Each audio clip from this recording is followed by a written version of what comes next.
Sweet day everyone! Our story for today is about Lake Mohicap, the origin of Lake Mohicap.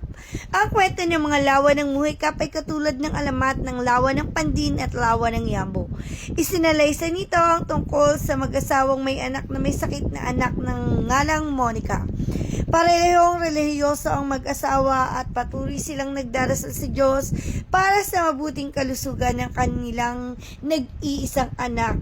Sila ay nangako na gagawin ang anumang bagay kung sasagutin ng Diyos ang kanilang panalangin. Ipinagkaloob ng Diyos ang kanilang panalangin sa kondisyon na hindi dapat tumulong si Monica sa inang lupa. Isang araw habang tinatahi ni Monica ang kanyang damit, nahulog sa lupa ang bola ng sinulid na ginagamit niya. Wala ang kanyang mga magulang para kunin ang nahulog na bola ng sinulid. Kaya ang ginawa ni Monica ay personal na bawin ang nasabing bola ng sinulid.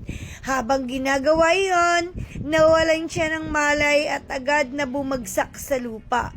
Bigla siyang lumubog sa buong kapitbahayan at isang lagon at para sa akin, ang anyong tubig na ito ay tinawag na Mohicap bilang parangal sa kapuspalad.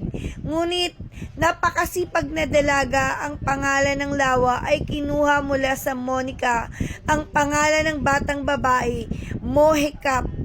Ibig sabihin ay masipag.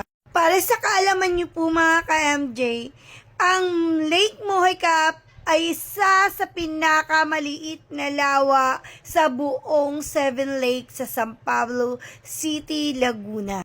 Ang lawak ng kabuoang lugar ng Mohicap Lake ay nasa 21 ektarya at 88 pulgada.